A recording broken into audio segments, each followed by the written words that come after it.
Hey guys, I'm Tyson and this is Callie. And we're with Adventure Rig. Behind us, we have our Adventure Rig. This is a 2016 Forest River Hyperlight 27 HFS toy hauler. Now what we're doing is we have this slide out. It currently does not have a slide out topper or awning on it, and we are going to be installing one. We camp a lot in the wintertime, and it's nice that you can roll it in out getting snow and water into the trailer by having one of these awnings on it. So we're gonna see if we can tackle this and get to it. What we bought is a Solera awning, and it's made by Lippert components. We have the link down in the description. We actually bought it right off of Amazon. For this particular slide out, it's about 8.5 feet wide, and it was $214 off of Amazon. Now we have gone through and done a few things prior to getting ready for the install. One thing is that we've made a center mark on our slide out, and then we also transferred that center mark to the wall on the outside of the RV. We also measured the rail that goes onto the wall and made our center mark on that, so we can at least get the rail centered to all of this. Then we made sure that the RV was level. We took a level, set it on the top of our slide out, made sure that it was level, and then with our rail that's gonna be mounted to the outside, we stuck it on there, made sure that it was level, and then made some marks with a pencil on the top and on the bottom of the rail so that we know exactly where it's going to go. At this point, I think we're getting ready to pre-drill some holes. I mean, this has been like a 2-hour process to get this far. I'm really nervous about drilling holes in things like this. So I've measured about 10 times and I'm not really looking forward to it, but I guess we're gonna have to do it sooner or later. So let's get to it and we'll start pre-drilling some holes for these screws to go into. All right, so this is the rail that I've been talking about that's going to be mounted against the wall on the RV. Now these directions aren't extremely clear on if you mount the rail like this with these screw holes on the top of the rail, or if you mount the rail like this with the screw holes on the bottom of the rail. So Callie and I have gone back and forth for maybe the last 30 minutes. I've looked online, tried to look at different photos, and even in Lippert's directions, the photos that they have show this both upside down or right side up, depending on how you look at it, and also like this. So we're not 100% sure, but it doesn't seem like it really makes a difference. Callie has been yelling at me to just pick a direction and go with it. The one thing that I've found just looking at it, if you mount it like this, you're gonna be able to see the screws. I don't know if it's gonna look quite as clean as if you mounted it like this, because now the awning fabric goes over the screws and you can't see them. However, when you mount it like this channel going down the top of the rail here looks like it would be a great place for water to collect. So I think that I'm gonna mount it like this so that it maybe looks a little bit cleaner. Also, it's gonna give the awning maybe another 3/4 of an inch, go a little bit higher to give it a little bit steeper of an angle. And I'm just gonna lay some silicone or caulk bead along this back side. I'm actually gonna fill that gap in so that it doesn't fill with water. So we'll try that. Hopefully it's not wrong. So we've already ordered some butyl tape from Amazon, also included in a link. And this is black because everything else is kind of black. So we're gonna match it. So this is what we're putting on the back of the awning rail.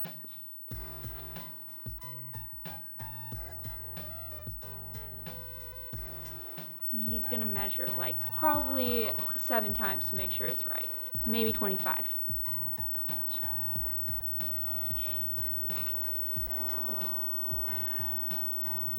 So what we did is we have this punch that's used for metal, for marking holes on metal. It just puts a little punch on it. Once this was stuck up with the butyl tape, I went along and did that in every hole. And it actually left a really nice mark on the camper so that I can pre-drill all of my holes. Now this is a number 10 screw that they sent, and I'm gonna step down just a little bit from what the online guides say. They say use an 1/8 inch drill bit. I'm actually gonna step down a little bit and use a 7/64. These screws are self-tapping, so I'm not too concerned about it getting through all of that. The directions don't say to pre-drill, but I'm gonna do that just because I'm actually gonna put a little dab of caulk on the screw hole so that it helps to really seal off everything for me.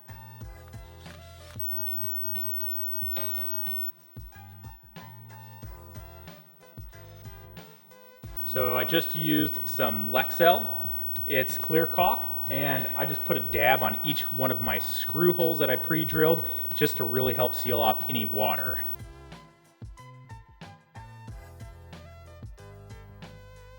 All right, we've got the awning rail on. Now, one thing I would caution after installing this is I would not use any type of power tool while screwing the screws into this outside wall. For me, I didn't hit any kind of joist or any backing or anything.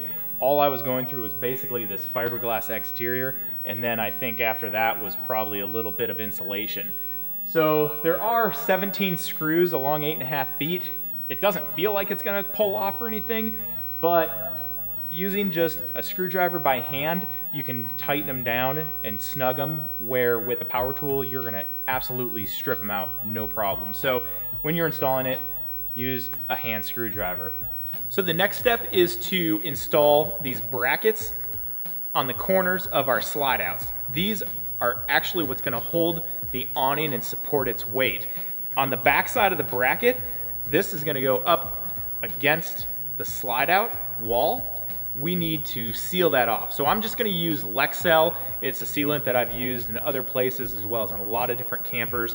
I'm gonna seal off all of these holes, and then once it's actually mounted on there, because I'm a little bit OCD, I'm gonna do a sealant around all 4 edges on this to really seal this off. I did try butyl tape on the back side of this, and the problem that I was having is the butyl tape is a little bit thick, and trying to line it up against the T-molding on the slide out, which is where this is supposed to sit up against it, because that was a little thick, it was actually kind of hard to get it exactly parallel and up against where it needed to be. So I'm just gonna use the Lexel on this step.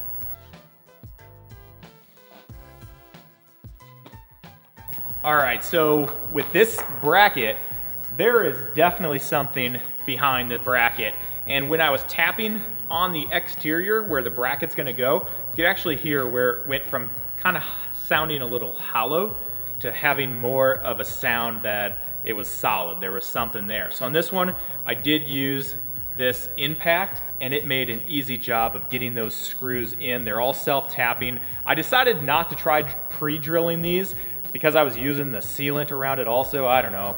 Figured I'd give it a shot. It seemed to work really well. I don't have any problems with that. That's definitely not gonna go anywhere. The sealant did ooze out, so now I'm just gonna go around and clean all of it up. I'm just using a plastic putty knife to go around that whole bracket and clean it up. It's actually doing a really nice job. So the next step after getting those brackets on is installing the actual awning. Now they call for a little bit of lubrication in that rail so that you don't rip anything, make sure there aren't any burrs. It's all in the instructions. It's really pretty simple. And we actually found there weren't really any burrs on ours to file down, which was nice. But it's just this top edge that gets slid into that rail. I think it's gonna be really helpful for 2 people on this. We're gonna slide it all the way down to the opposite end where Callie has this hex rod in her hand. That rod is then going to slip into that bracket.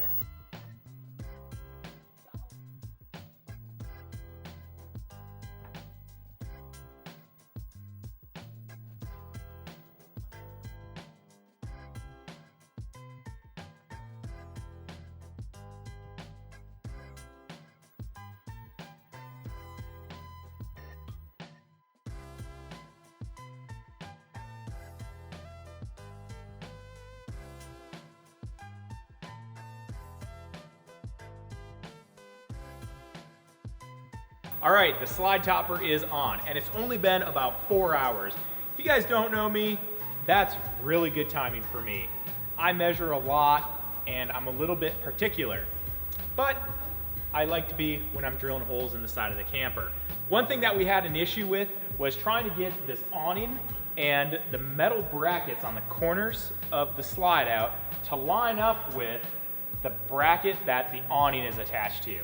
They don't tell you this in the directions, but this pin is located on the outside of the awning on each end, and you need to pull that pin out in order for the awning to roll out. So if that pin is in, you can't line anything up after you put the fabric into the rail at the top. So you've got to pull those pins, and then you can have adjustability with the awning and line everything up. Once everything is in, all we did was measure this part right here that is sticking out. We measured that and made it equal to that side so that everything is in line. Again, this was Lippert components. It's the Solera off of Amazon. I don't know, it wasn't that bad of an install. It wasn't the longest thing I've ever done. The directions could have been a little bit more Yeah, clear. the directions could have been a little bit more clear on a couple items that I think we just kind of went with, and it all seemed to work out. We haven't driven with it yet, so we don't know if it's gonna rip off the side, but hopefully it doesn't. Thanks for watching, guys. If you have any questions or you want to see more videos on our adventure rig, definitely go through our channel because they're in there. And if you have a question, we'll comment back to you below. If you are ever wondering where we are or what we're up to, check us out on Facebook and Instagram at Adventure Rig. Thanks for watching. I'm Tyson I'm Callie. with Adventure Rig.